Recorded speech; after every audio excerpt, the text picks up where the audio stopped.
All right. So yeah, so what I want to do is I want to talk about this concept. It's called red light, green light. Okay, and a lot of people have found this extremely useful. So if you just think of a stop sign, we have obviously the red light, we have the green light, and also the yellow light. Okay, so I'm going to roll back towards that analogy in a minute, I've found it very useful, and a lot of my clients have as well. So so I've been doing my business now for well, really, I've had my own business for almost 40 years. There was a little period there where I went and worked for a marketing company because I wanted to learn a bunch of things, but I always knew I was an entrepreneur. So really about the last 40 years, I've actually had my own business. So that meant going out and getting customers, right? Getting customers. And I remember one time I was selling advertising. I had this magazine I started. It was called the Uptown Magazine. I was 25. Those of you in Toronto, you might be familiar with Now Magazine. It's like an entertainment magazine. So we were competitors with them. Like we basically started at the same time. Similar kind of thing. So I was selling advertising. And I went to see this guy who had a bar that had entertainment and so on. And I said, well, you know, you could advertise my magazine. And here are the rates for... magazine. You can buy a little ad, or you can buy, in one time, or you can buy a whole big one full page color ad, and and you can do it for 12 months, and the rates depend on what you're willing to commit to, right? So he was like, oh, well, I want to take a full page color ad for a year. It was just like, this is great. I'm going to take a full page color ad for a year. And I'm like, oh, and he said, now, I said, okay. He said, just get back to me tomorrow, and then we'll finalize that. So I was like, okay, so it's call me. So then I'm like walking on a cloud. I'm thinking, this is fantastic, like amazing. All this money that's going to come in. And then I called him the next day, and it was like he'd never heard of me. Who are you again? And it was like, I couldn't understand what the heck had gone on there. And now I would call that person a yellow light, okay?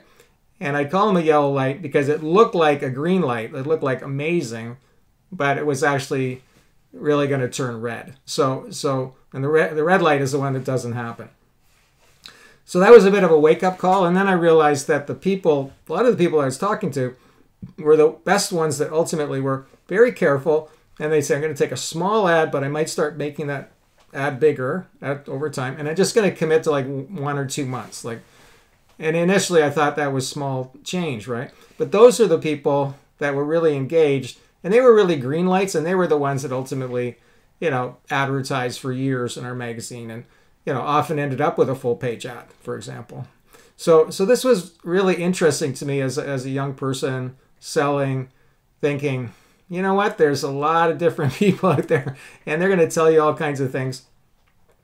And so I started to develop a system around kind of being more discerning about, who am I dealing with, and, who I should spend time with. Because the other thing that happened, of course, and maybe you've all had this experience, right, is I would have a prospect, and they'd say, oh, yeah, this is great, Bill. Okay, so I want you to write a proposal, right? So then I would, it was like Friday, and I said, get it to me on Monday, right? So I go, oh, this is amazing. They're so excited on Monday. So I'd spent the whole weekend writing this proposal, right? Putting a ton of work into it.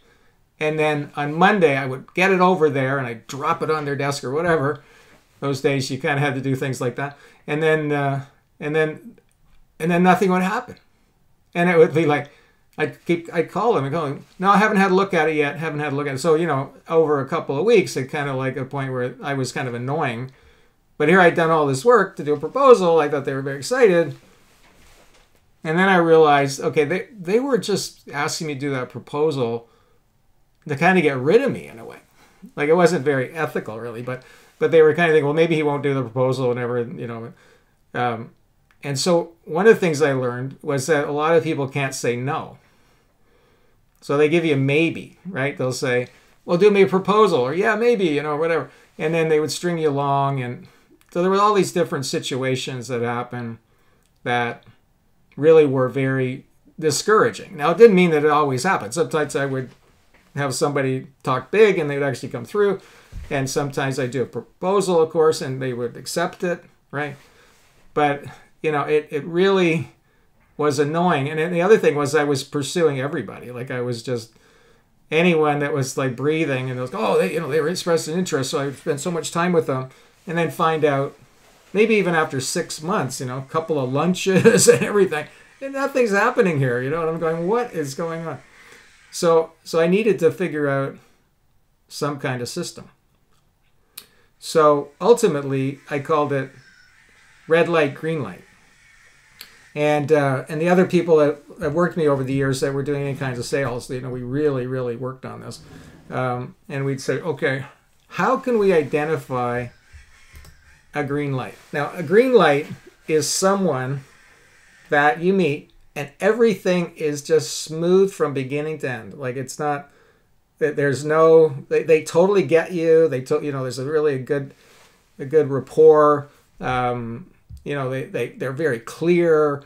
They say, yes, I would like to do it. And then they give you money and you do it, right? And it's just a beautiful thing. And you know, hopefully we've all had those experiences, right? And those are the green lights. And I've met many, many of those and worked with thousands of green lights, okay? And I'll tell you why in a minute, okay? And then there's the red light. And the red light are the people that are you know, pushing back. And I was like, okay, well, they're the ones I really need to work on because they just don't get it yet. But if I just keep talking to them and I keep working on them, then they'll get it, right? Or whatever. But it was like, I thought they were the challenge, you know? So I would spend an inordinate amount of time pursuing these red lights. And then I realized that was really a waste of time, okay? And so what I've learned to do is to eliminate the red lights as quickly as possible, all right? Now, when I do my 60-minute session with people, I give people a 60-minute session or a 30-minute session, depending on how they come to me. And I do it for free. I'll meet with anybody that has a business, right? But I can tell now within a minute, really, maybe 5 minutes at the outside, whether or not they're a red light or a green light.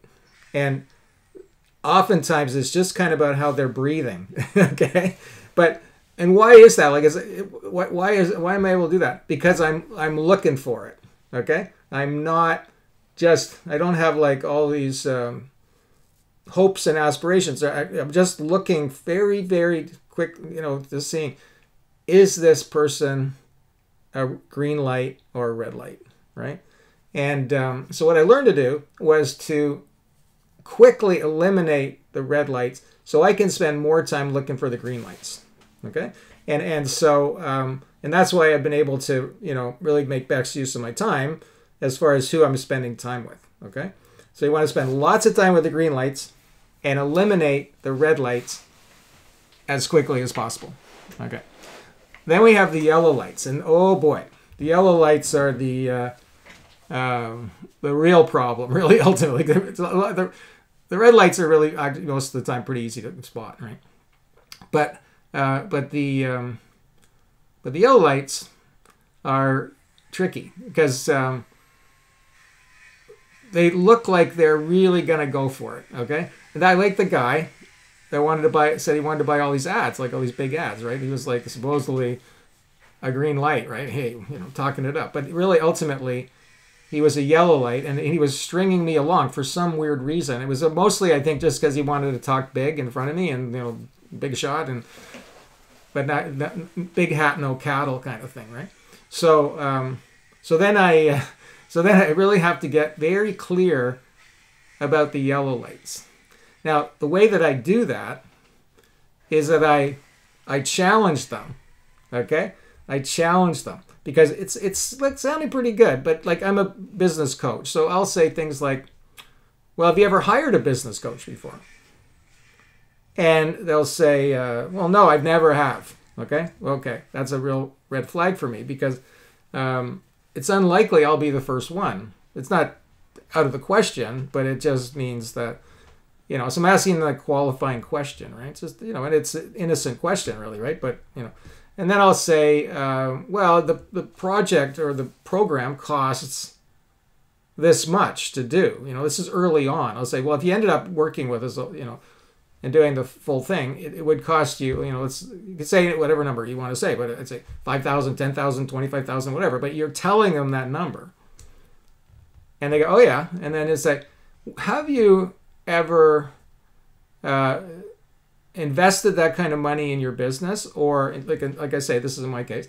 Or have you, would that be something that you would invest in your business? So, do you have a budget for that, right? And it's still, they might be talking big and they, oh yeah, no problem, right? But you kind of get a sense of how they're responding to that. These are all perfectly reasonable questions, right? And I'll say, is there any reason why you might not do this? Is there something coming up right now that might be getting in the way of this? And so. And then they might be honest with you and say, oh, well, right now I'm going through a divorce, or, my business partner and I are, working on something else or whatever. So this is really important to do. And oftentimes the salesperson, which we all are, doesn't want to do. And the reason why we don't want to ask those questions is because we don't want to burst our own bubble, right? This is why we get hung up with the yellow lights. We're talking to someone and we really want them to be a client or a customer. We want it to happen, right? Especially if they're it all looks good on the surface as far as their situation. And yet, so we don't want to ask them any tough questions, because then wait a minute, they're not really in a position to buy anything right now. I don't want to know that. It sounds weird that you wouldn't want to know that, but we want to have our bag of hope.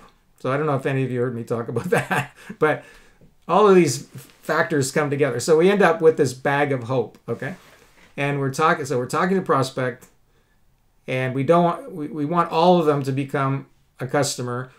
So we have this bag of hope. So if someone says, yeah, do a proposal, or get back to me in a month or whatever, that's what another thing a yellow light will do, right? They'll say, well, get back to me in a month. As opposed to them saying, you know what, I'm never going to buy anything from you. And, it's great, Bill, thank you, but I'm never going to buy anything from you, so forget it, okay? They won't say that. They say, well, call me in a month. How many of you had that one? Right? And then you call them in a month. And if you get hold of them, they say, call me in a month. It's like another month. You can do that for years, right?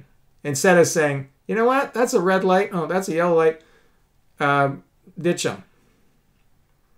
So one of the things that I do that's pretty brutal, but very satisfying ultimately, is on my database, we have all these prospects there, right? And they're kind of different situations, and at a certain point, I just go through it and I just eliminate probably 90% of them. I say, these are never, ever going to happen. Gone. Okay? Gone. Bag of hope, emptied out. And it's hard because it's I was really hoping, but no, they're not going to empty them out. But then what I do is I have then freed up my energy to go look for some more green lights. Okay? Now this plays out when I'm giving a talk to a group. I'm going to Vancouver this week. I'm going to have 3 talks in Vancouver, going tomorrow. And in those groups, there's going to be all those people. There's going to be, most of them are going to be red lights. They're not going to ever do anything with me. And they won't get it, what I'm talking about anyway.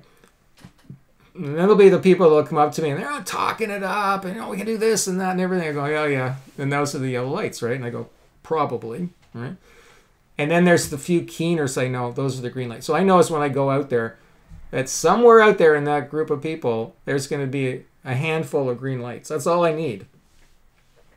That's all I need. But I need to really be clear because I only have so much time. Say, oh yeah, those are the green lights. Okay, I should make sure I stay in touch with them and make something happen. That's the yellow light. You know what? Nothing's going to happen with that, right? I'll say, call me if you want. I'll give a yellow light a little test. They'll say, well, you call me. I'm not going to call you. You call me or send me an email. They never do. The yellow lights never do that. And then red lights, of course, nothing's going to happen anyway. So, so this is very, very empowering because we don't have a bag of hope anymore, right? We're actually living in reality around who it is we're talking to. And then you can really, really hone in on the business that is really there, right? I always believe that if everyone was just really clear with each other and none of this screwing around with all this maybe, I call it the maybe world, where people are saying, well, maybe we'll do it, maybe we won't. Like if we just got rid of that, the economy would be twice as efficient. The economy would grow a lot just because of that, right? Now, the other thing that I do, that I figured out to do, which is maybe a whole other presentation actually, which really fits into this, is a yes or no policy. Okay? Now, I learned this from David Sandler's Sales System. I read one of his books and it just jumped off the page at this idea of asking for a yes or no. So what I often do is I'll say to someone, okay, well, we've done this initial meeting. I'm willing to do this other meeting with you for free. However, there's just a few guidelines around that. So I see how I can set guidelines because I'm going to give this free session. And I'll say, okay, so I'll say at the end of the 2 hours or something that I'm giving, I'll say, all I need from you is a yes or no about whether you want to go ahead and spend $25,000 on this program or whatever the price would be I might set. And is that okay? That's my only stipulation, actually. Also that all the decision makers will be there, but that's another matter. But all the decision makers will be there. But you give me a yes or no at the end. Okay? And that eliminates a lot of yellow lights because a lot of people will say right away, no, I'm not really prepared to give you a yes or no. Which is weird because I'm giving them a chance to say no. But what they're really tipping their hand is say, well, I'd love the 2 hours, but I would never do any work with you. So therefore, I can't be that unethical. I'm going to tell you right now, I can't do that. So then I go, fine, we're not going to do it. They're a yellow light, right? Person that says, no, that's fine, I'll give you yes or no. Then they're almost 100% green. Not quite yet, but almost 100% green. Because they have agreed to that very simple policy. There was one guy I talked to, and I talked to him for an hour. And then I said, look, I'll give you 2 hours, but I just need a yes or no at the end. He said, I would never work with you under those conditions, Bill. I think it's unethical for you to ask me for a yes or no. I'm going, okay, well, that's weird. And then I said, okay, that's fine. So we won't do it. And then I said, by the way, do you know why I do the yes or no policy? And he says, why? I said, because it eliminates the people that don't agree with the yes or no policy. And he was like, okay, I don't know where, he was like all twisted around that point. And it was really for me to say that he was the one that was going to pick my brain and spend all that time with me, but, was never going to do anything, but was trying to pretend that it was otherwise. So he was saying I was being unethical, but in that case, I think, I wouldn't say unethical. It was just that he never had any intention of working with me, so that I kind of caught him out. And so that's all fine and good, right? So yellow light, green light, red light. So what I'm going to encourage you to do, one, is take a look at the prospects you have now and just do that discernment, right? So you'll say, start with the red lights, because that kind of little pruning there, and say, do these people get it, like what we're really doing? Are they taking us seriously? Are they a serious person? Are they able to concentrate on what we're trying to do here? Do they have the budget for it? Do we like them? Are they a fit, really? Do they really match up with the normal clients that we normally have? Like, if you say no for a lot of those things, forget it, right? Then you look at the yellow lights and you say, okay, well, these people have been stringing me along for quite a while here. And they keep telling me to call them back and, I'll get back to me, get back to me, get back to me. Those are the ones you need to ditch too, really. All you can say to them is, I don't chase people. I'm going to put you on my mailing list and I'll send something out regular so you'll be reminded of me. But you call me when you're ready.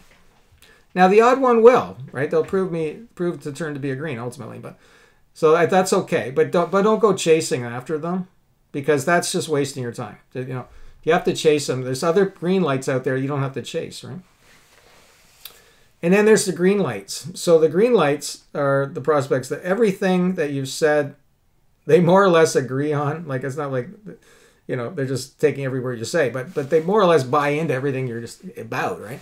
And they're very respectful, and it's a lot of fun, and they're, upfront with their business dealings, and they're trying to screw you around with money or anything.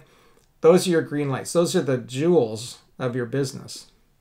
And so you really want to focus on them and prospect. And then also, of course, your clients, right? So if you have green lights in there, then, focus on the really green ones in your existing client base too, right? Because the other thing I learned is that red lights, no other red lights, yellow lights, no other yellow lights, and green lights, no other green lights. So if you're looking for referrals, you're only really going to get good ones from the green lights anyway. Because the world is actually kind of sorted itself out for you.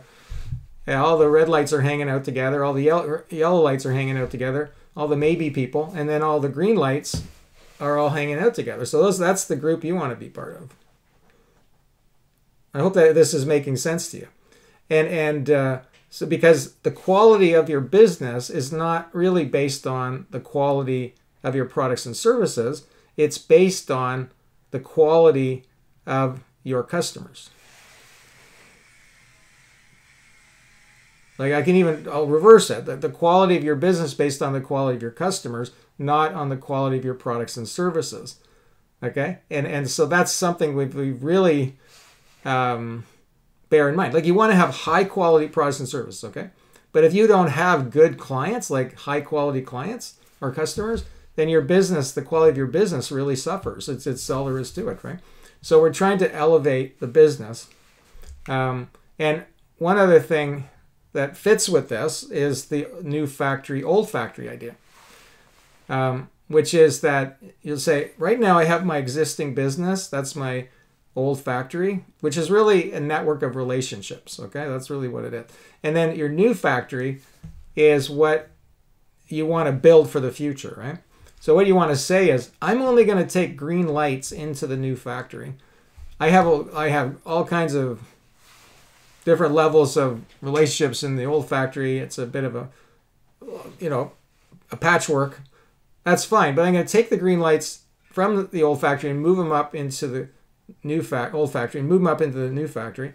And then I'm going to just keep all those green lights and yellow lights, if there are any in there, or sorry, red lights and yellow lights in the old factory. I'm not going to fire anybody, but I'm going to start to build the new business around the quality, high quality relationships. So you can keep I call them the hot dog customers, right? They're not going to fire anybody, but you want to build a business around the gourmet green lights. And if you can do that, then you've really, really got a good business, right? And you can start making that transition.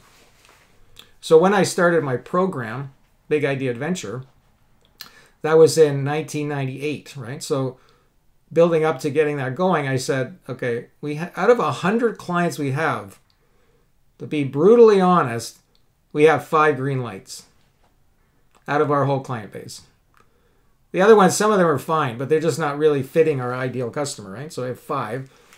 And then I'd like to have 50. That'd be my next goal from our new factory, right? So we're going to take the 5, we're going to put them in our new factory, and then we're going to start working on getting more of those. And we're not going to put anybody that isn't a green light in there.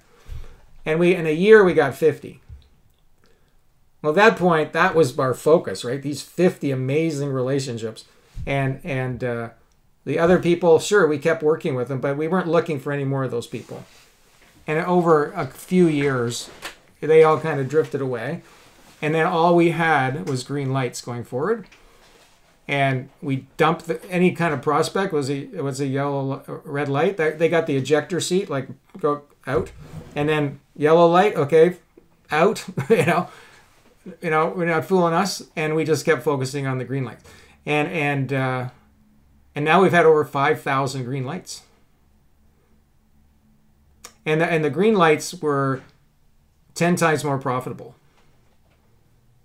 So by ramping that up and getting that going, it was just like never look back after that, right?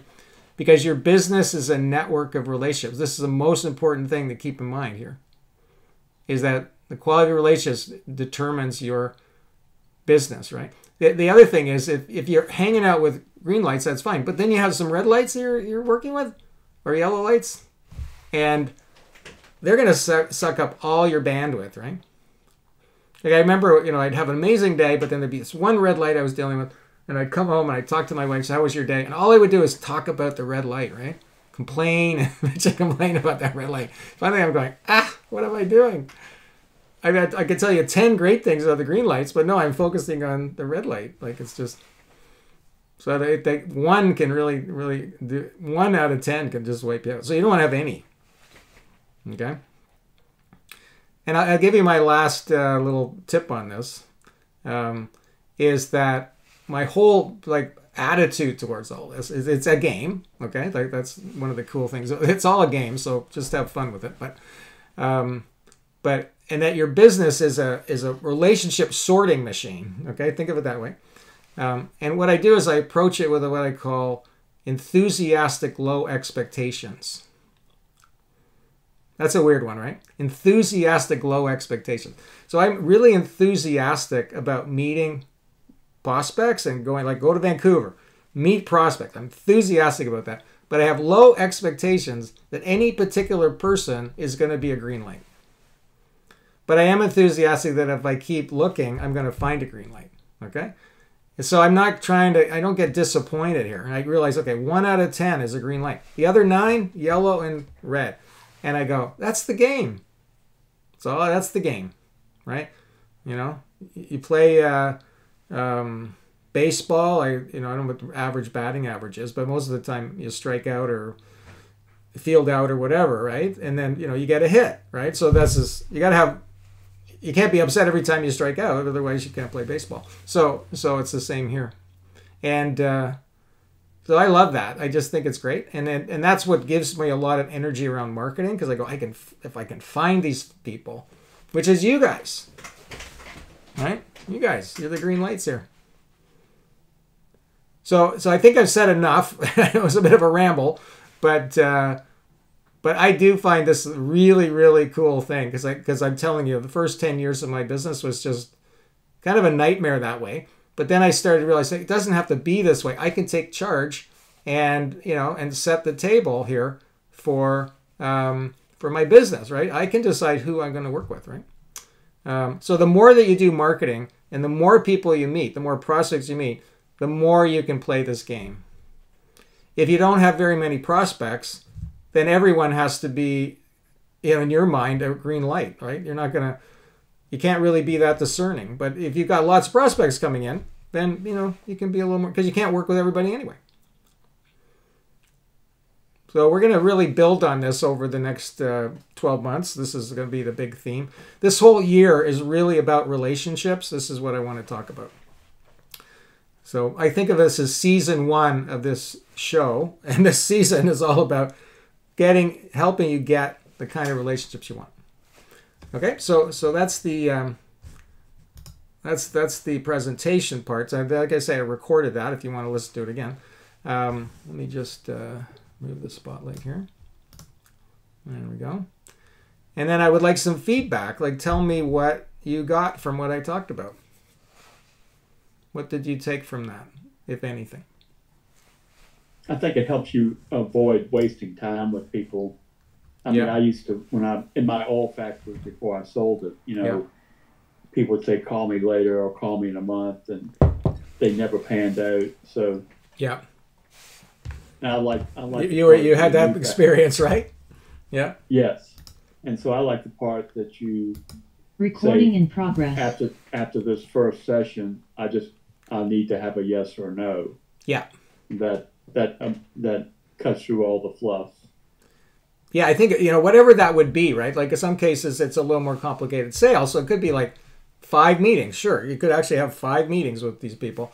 But your policy is that by the time of the 5th meeting, there got to be a yes no there, so that we're clear, right? You have to have your red line that we got to know by that point, and I think that's all very fair, right? Yeah. So, what else did somebody get from this, or what else? Like, what is the probability of the yellow light clients turn into green light, or yellow light just stays like they were actually the red light? Yeah. Well, most of the time they're going to turn red. Okay. Most of the time. Most like of the 9%? time. Yeah. So if they're stringing you along and they're saying, call me back, or maybe next month, or yeah, this is great, but let me take a look at it, and and then you try to get a hold of them and you can't, right? At a certain point, you realize, okay, they're just being polite, and they're not. They think they're being polite anyway, and they can't say no. Like I was Canadians here, I say that a maybe is a Canadian no, right? We're so polite that we can't say no, so we say maybe. But that just so they they really are saying no. So what I do say to the folks when I say the yes or no thing, I said, if you do say maybe to me, even then, if you just can't say yes or no, but maybe, I'm going to take that as a no. I'm not going to take, because I'm very transparent, but I say, very, very rarely does a yellow light turn green, and they'll say, "Oh no, but I'm not one of those. I'm gonna." I go, "Okay, so here's the deal. I've done my bit, and now you can get back to me." Bill,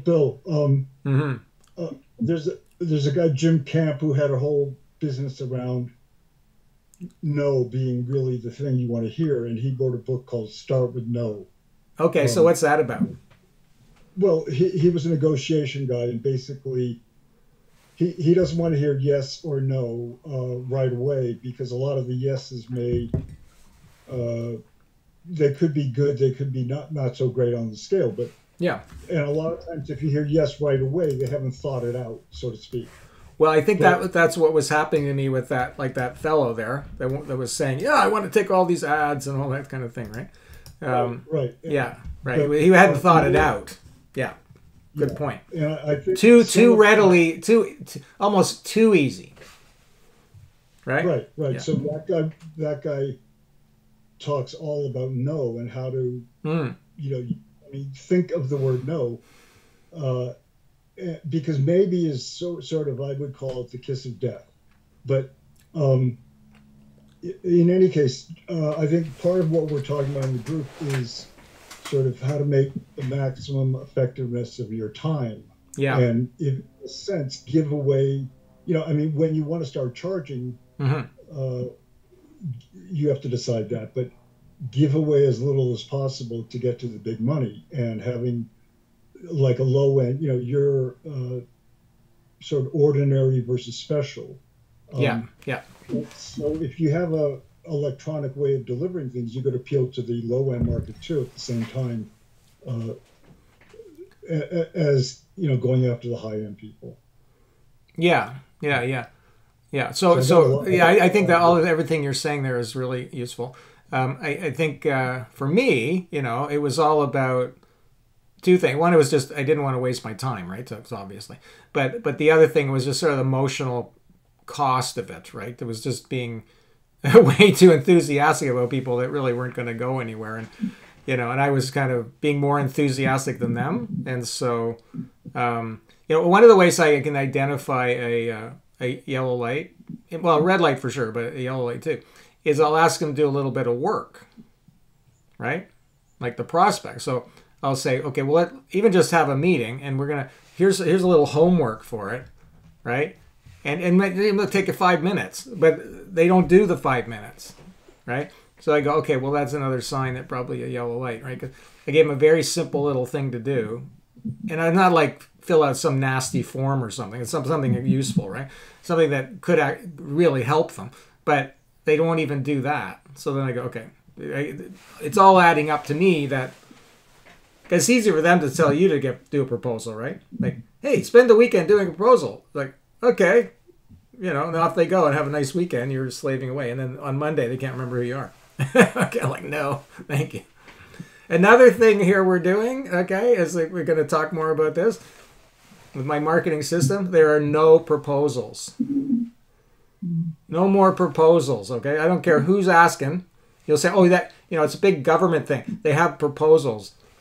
I'm telling you right now, I've had many government agencies that said we need a proposal. We figured out how to get under the radar. No proposal. No proposal at all. I remember I had my cousin.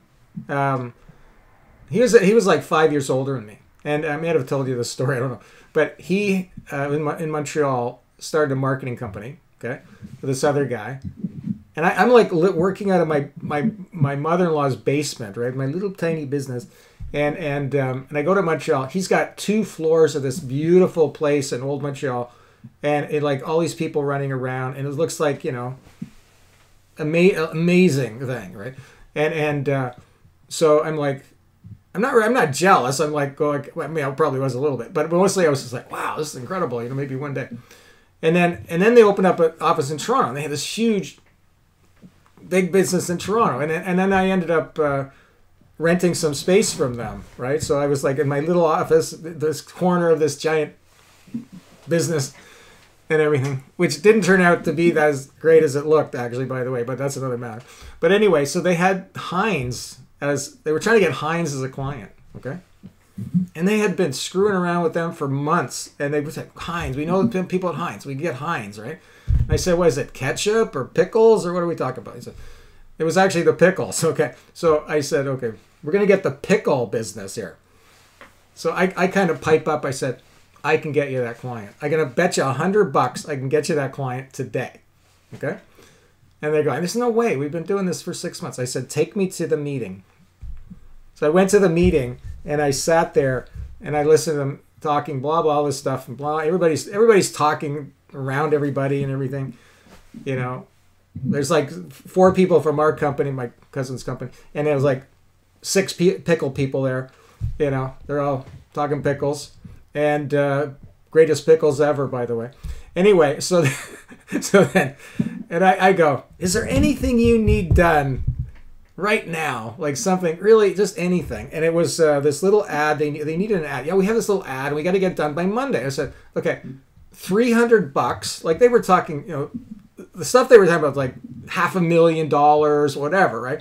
And I go, $300. I said, okay, $300. We will put that on your desk on Monday. And so they go, okay. And I said, okay, here's the invoice. I wrote it up. I said, here's the invoice. When we drop that off on Monday, you're going to give us $300. And I said, we're not waiting for that check. Okay, you got to give us the check. Well, we can't do that. I said, no, you want it? Okay. So anyway, so we made up the ad. That took like 20 minutes to do. And we walked in, and they said, oh, amazing. I said, you got anything else for us to do? Yeah, we have this other thing.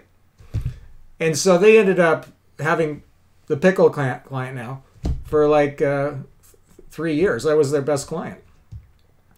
And so what did I do? What did I do there? What was that? What was my method?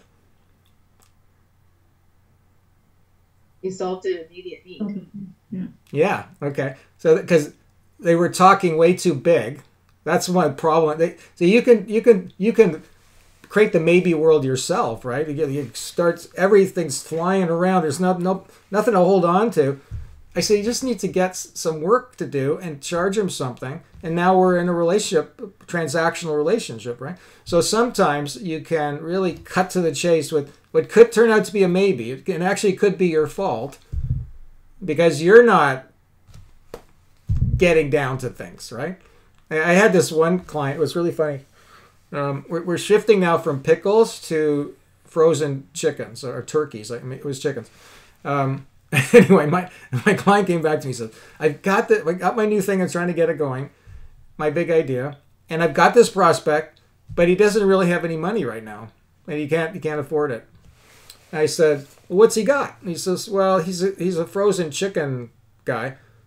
Like, I don't know why they're all frozen, but anyway, they're all frozen. And I said, okay, tell you what, ask him, say, you can do this work for 20 frozen chickens. He's go, really? I said, yeah, just get some chickens. So he said, okay. So he made the deal with them. He did the work. He got the 20 chickens. I got one of the chickens. Anyway, so, and then what happened was from that, he ended up getting more work from him that he actually got money for, and that actually got him rolling too. So here's an interesting thing about this business that my cousin had. He's not here, so he doesn't know about. I'm going to tell you this, but that whole business failed ultimately. And my business that they kept saying, well, you have such a small business, Bill. You're not thinking big enough. I've been in business now for 40 years, and I've ultimately done way more business than they ever did. And I'm not, trying to be mean to them or anything, but it was because they were ultimately caught up in the maybe world. There was way too much maybe world. It all looked good, right? There was all of this activity. There was all this stuff going on. But behind the scenes, it was maybe all over the place. And so, so ultimately you get down to it. I remember my sister, she was on TV news. Like she was actually the NBC Asian bureau chief in Beijing for like 5 years. She was the first woman at American Network to be the head of a bureau in Asia. Anyway, so and then she worked in New York. So she was, she had a really big job in TV. So then, and then she quit because she didn't want to do it anymore. So she wanted to start her own business. So she'd never run her own business before. So I was coaching her on it. And I said, there's one thing you got to be. Ultimately, if you're going to have your own business, you've got to be a hungry dog looking for the bone. You got to be able to say, I know where the bone is. I'm going to go dig up that bone, and it's my bone. So this is how you can get past all of this kind of, saying it's like, where's the bone? Get the bone and grab it. Because that way, the business is there, right? And if you bite on it and you find out it isn't much of a bone, then you'll look for another bone. So she loved that analogy. She says, yeah, I'm a hungry dog looking for a bone. And she has done really well over the last 15 years with her business. She said, I'm not in the maybe world. I'm eliminating these people. And she said, it's kind of fun. I knock these people out. And I'll give you one more antidote. Can I? Again, because I'm on a bit of a roll here. I don't know why, because I think I've got adrenaline from falling down when I played tennis here. Yes. And you might have read this in my book, but my lobster book. But at one point I was doing advertising sales for another publication, not mine, and I was making calls. Okay, so I was dialing and calling, and people were hanging up on me. Like they find out I was trying to sell something, they'd hang up on me. So I said, okay, you know what I'm going to do? I'm going to hang up on them. So I would call them and I would say, hi, it's Bill, and I'm wondering if I can talk to you about advertising. And then even if they grumbled or they said, I could hear them like, I just hang up. I was the one that hung up on them. Now, I'm not recommending that, okay? But for me, it was the beginning of all of the stuff I've talked about today, because I took charge. I said, I can call 1,000 places in a week, and I can just hang up on all the ones that are red lights and yellow lights. Like, I get to decide that.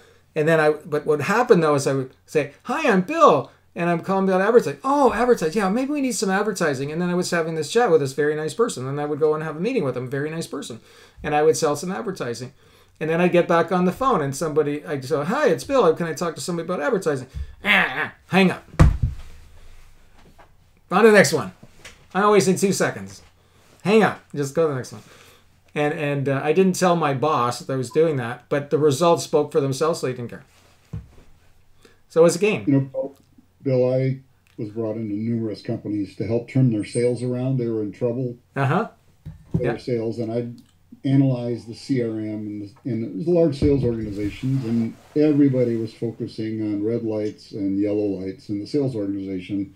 So we did the same thing. First thing I would do is purge the entire list and get it narrowed down to the ones that we really could have meaningful conversations. And I remember presenting to many board of directors and saying, I'm killing about 80% of your pipeline. And they'd throw a fit, and I'm like, well, those people, what are we going to do with them? Like, they're going to focus on the green lights. Right. So you threw away their bag of hope.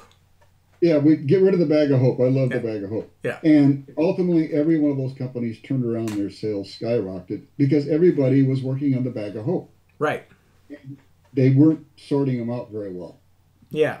Yeah. Well, and I've done this, and I have, lots of friends and clients that pull this one. It's like you would go out and you'd get a bunch of prospects. They're all like saying, yeah, this is great. We're going to do all this great stuff. We just got to, next week or whatever, right? So you'd put that in your bag of hope. That was like, Thursday afternoon. It's like, well, I got all these amazing prospects. I'm going to take Friday off. And then Saturday, Sunday, and then, into the next week. And then you find out next week, none of that was going to come around.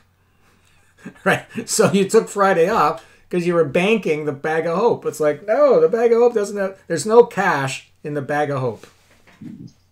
I want a bag of cash. I don't want a bag of hope. So that sounds amazing. Actually, I want to ask you, Dan, why do you think the salespeople were so focused on those red lights and red lights and yellow lights then? What was going on there?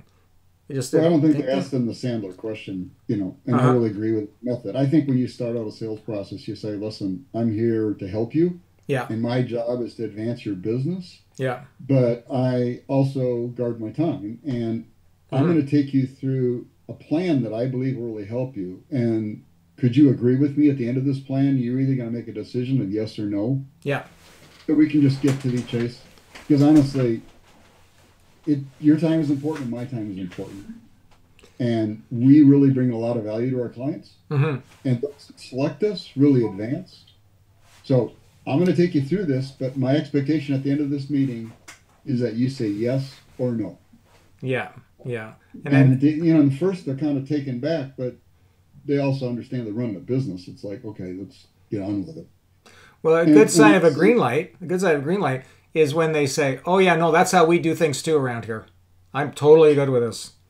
I don't want to waste your time. I don't want to, like that's the key thing is that they don't want to, they're also trying to save time, right? Yep.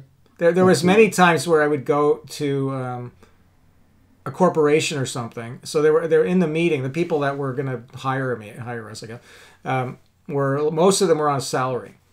Okay, so we would go in, and the meeting would go on for 2 hours, 3 hours, and then I'd walk away like it was with my business partner, and I said, I think there's something wrong there. And he said, what's that? He said, we didn't get paid for that meeting. We don't have a salary, right? They do. They can sit in that meeting for 3 hours and get nothing done, and they're okay because they got their salary. They're getting paid by the hour, really. They got paid for those 3 hours. We didn't, right? So we've got to be more aware of that because otherwise they could just spend all afternoon with us because it makes them look like they're doing something. Okay, so that was a yellow light. Those people, if not even a red light maybe, but yellow light for sure. It's like, oh, wait a minute. These folks here, they don't have any sense of urgency. That doesn't matter to them whether they do this, right? So that's why in my case, I decided to work with entrepreneurs because entrepreneurs are not on the clock. So they want to make best use of their time and they're more likely to be a yes/no people. So, but if it's not that, in whatever your market is, then you have to kind of create those conditions, The other thing is that if you have these policies, you can say, they'll say, well, we never heard any of this before. I said, well, that's why we're different. We have a different type of business. We do things differently. We find it works better for everybody. There's the old way of doing things, and that's the basic, but our more advanced approach, it's a different game, and so on, right? Like some people say, well, what about if I'm dealing with somebody that has to do like an RFP or something? I said, yeah, usually there's a threshold under that. Like that was what was really going on with the pickle people, right? Is that I'd said, look, just get the $300 because that doesn't require any kind of sign off or anything. Somebody can just give you out of petty cash, right? Wasn't such a big deal. So if you can get under that threshold, get something going, then you've got it. You're on the ledger with them now. So that's another thing to keep in mind. Does anybody have any like questions about their sales process and where it might be needing a little change, or anybody have a challenge there when it comes to the process? Well, I have a question. Yeah. So I love the comment you made that the quality of your business is based on the quality of your customers. Yeah. I really like that. So my question is focused more towards networking. So I'm involved in a lot of networking organizations. So how do you take that, or how does that apply to networking? So if you have multiple networking groups. Yeah, good. Okay, that's great. Yeah. Okay, great. So this works really well with that, okay? Because you can see what can happen when you get a networking group, right? You can start hanging out with people, and a lot of, it's fun. You can just chat with people, but this is business, right? So you're kind of putting your filter on when you're going into networking group, and you're saying, okay, well, who is obviously a red light here? I'm never going to work with them. It doesn't mean you like snub them or mean to them or anything. You just, in your own mind, you say, no, these folks here are never, ever going to be a client or whatever. So I just know that. So don't even try, leave alone, right? Then you have the yellow lights that might be saying, oh, yeah, I need a contractor. I need to do renovation or whatever. That's fine. Talk's cheap, but, keep it in mind that maybe, but, they say, that might be yellow. And then you say, no, these folks here are a green light. These are the ones that when I start talking about my big idea, they get it. Like that's going to be the litmus test. That's why having a big idea, which is my number one strategy, is a key to this, right? Because you've got something advanced you're trying to tell them, right? And you tell them it, right? And then you see whether the light bulb goes off or not. Because that's my test, really. I talk about new factory thinking, okay? And then I explain it. I try to explain it as simply as possible, clearly as possible. And I go, do they get it?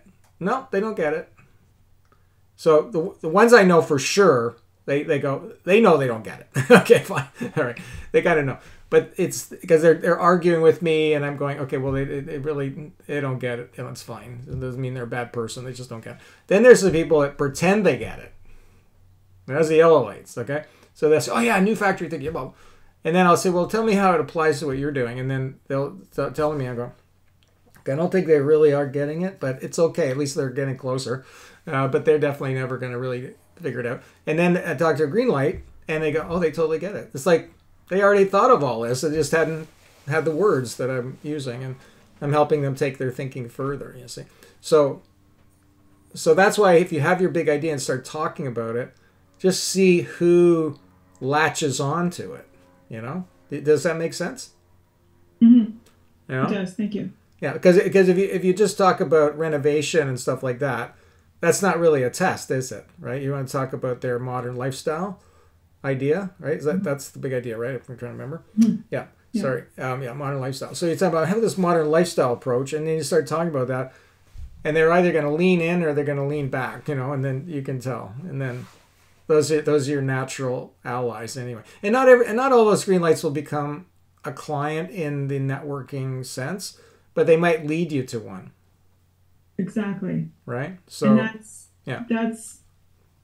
so that's sometimes where, well, I guess for so many years, I was taught to, I was taught that, the person in the actual networking group may never be a client, but you don't know who they know, right? Exactly. So they themselves may be a red light, but you don't know who they know. Yeah, yeah. Well, I'm thinking that, in the networking sense, that it's just slightly different nuance here.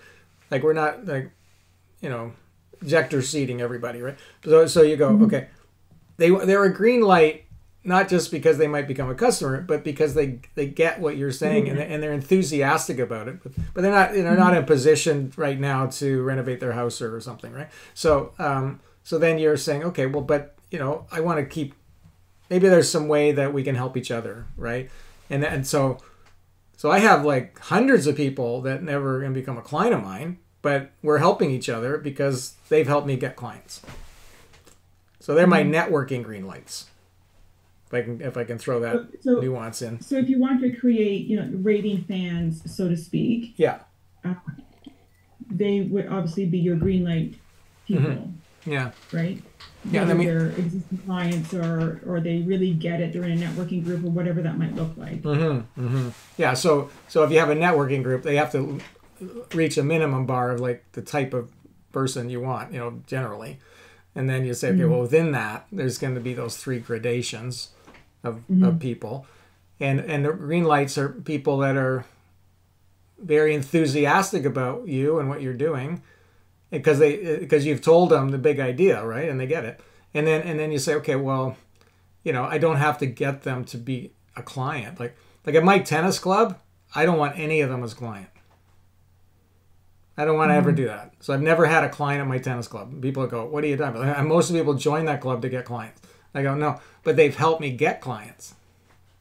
They've gotten me speaking engagements. They've introduced me to people, but I never directly wanted them as a client because that would create a potential issue, right? If it didn't work out or something or whatever. So I just said, okay, well, this is a good networking opportunity, perhaps, and I mean, even that, I'm not playing that card very hard, but there's a lot of people there that have connections to things, so that's where it kind of comes out, and then that's easy, right? I'm not trying to sell them anything because that could nail it, right?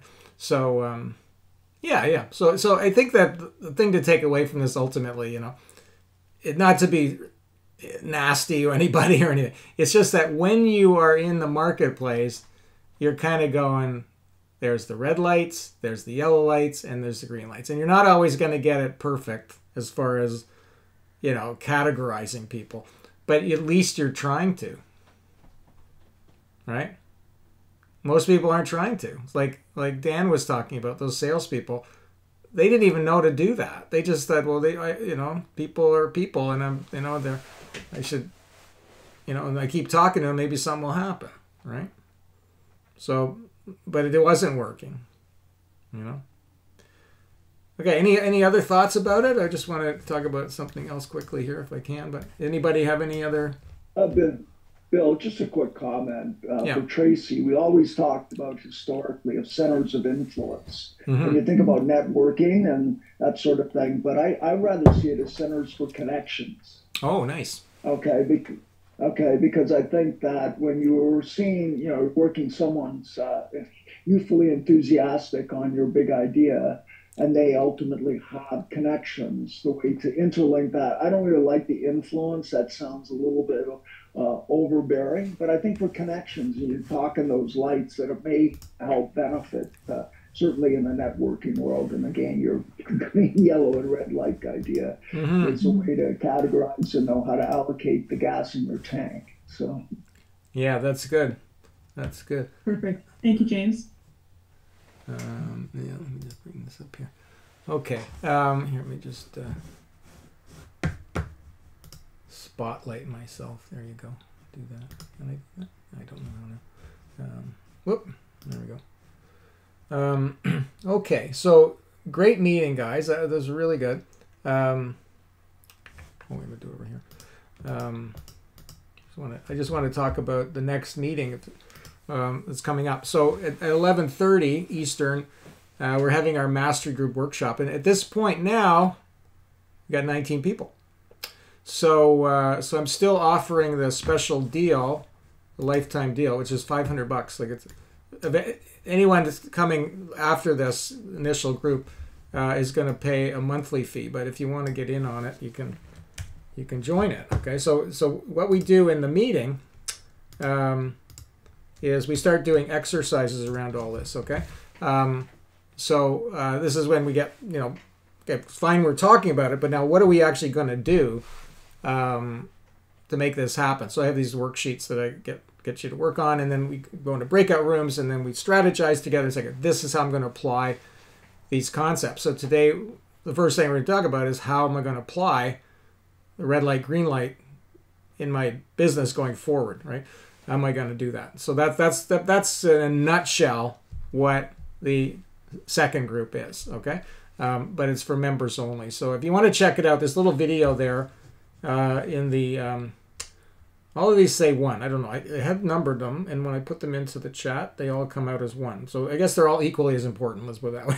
Okay. So if you look at the chat, the first one's about the group workshop. You can check it out. We also have, this is good, in the second one, that one is a directory of curated resources. So go in. There's a lot of AI things in there. That's been very helpful for people if they're looking for AI tools that are good for, for marketing or whatever. I've curated a lot of those. If you want to officially register for this network, you haven't done that, do that. That's the next one. Because that'll get you into Mighty Networks as well. That's our private social site that you can be part of. You can just jump the queue there and do that next one will get you in there as well. And then the last one is also important. So any of you want to know any more about AI, Next Collabs, we have a partnership with them. They've come and spoke here, and there's a number of people in our community here now that are 12 or 15 people are taking their course on AI, and they're learning a tremendous amount about that. And it's a very inexpensive program to take, and very, very good. I get really good feedback from that. So check that out. The last one in the link there about Next Collabs. Okay, so that's those are some resources there. So any last questions? This is the time to ask me a question. Who's got the finishing question? Ask me a question. It can be about anything. Well, not anything, but business.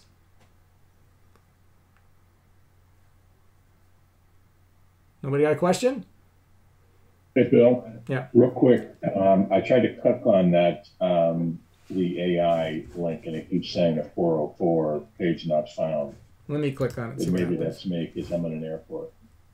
Yeah, Bill, I found the same thing, so I sent a message off the Next Collabs team to get that. Oh, the Next Collab, is that the one you're talking about? Let me click that one. Yeah, the Next Collab link isn't working. We'll get the correct link. I'll ask them what happened there. So I've got some interest. And Thank you, sir. Thank you for telling me that. Yeah. Okay. So that's the one about the course, right? Okay. So what I'll do is I'm going to send out an email to everybody after anyway. I'll put the proper one in. I'll make sure they give us the right one. Yeah. Okay. And we need an AI to figure that out, I guess. I don't know. Maybe. Artificial superintelligence. Anybody? Artificial superintelligence? Because apparently there's some acronym going around by a Dan Kennedy thing. Oh, yeah. That's the next step in AI, but I don't really care about the distinction. But I think what it comes down to with AI is do you sort of believe in algorithms and computers, or do you believe in humans as dominant force? Mm-hmm. But I think a lot of AI is we're surrendering our quote unquote power to the numbers. Yeah, and that's anyway. I gave a talk last week on AI to a group in Vancouver, remotely. I'm going there tomorrow, but that was a really interesting conversation because everybody's kind of using it now for a while, right? And they've thought about it more, and they're getting sort of deeper into it. So it's getting, people are getting a little more less hype, right? And more kind of like, okay, well, what's this really useful for? What's obviously what are the dangers? That's obviously part of the conversation we had, but it's getting really down to, okay, it's useful for this. It's a tool, it's no different than having a toolbox with a hammer and a pair of pliers in it. And, this is very useful for this, and the rest of it is whatever, right? So I think there's growing maturity around this. Now that'll change, I think, when they come out with ChatGPT 6 or 6 is the next one, right? Right? Are we 5? What are we on right now? 4. So yeah, 6 or 5 is the next one, and that could come out any day. So, and there's a YouTube video about what that might look like, ChatGPT 5. So, by the way, I'm in Nexco Labs AI group, and we're using it as a thought partner, and it's amazing when you understand and get to learn the methods that they teach and how to use AI as a thought partner. Right. And just, it's like another person in your office you turn to for advice and guidance. And when you understand how to use the various tools, it's extremely powerful. Yeah, it is. Yeah. Okay. I mean, I'll further that a little bit. It's to think of it as bringing a partner to the table. In Nexco Labs, we've had some interesting discussions around all of this. A gentleman by the name of Ethan Mullet just launched a book that is quite interesting, but I think by having it as a partner, you're able to ultimately have another view. You don't have to necessarily agree with it, but it helps you work through some ideas as well to get feedback. So just an idea of how to approach it. Is this link, is that for this, I know it's a course, but is that also the networking group, Bill? Which I'd also be interested in the networking group that the gentleman talked about. I think it's kind of one and the same. Okay, got it. Thank you. I think it's one and the same. I'll find out. Yeah. So anyway, I'm going to check out my link here. Maybe there was something wrong with it. Okay, anyway, so thanks for coming, everybody. I'm going to take a break now for 15 minutes for those of you that are coming for the 11:30 meeting. Look forward to seeing it. If you want to come, you just need to register before the meeting. All right, we'll see you at 11:30, everybody, or those of you that are in it.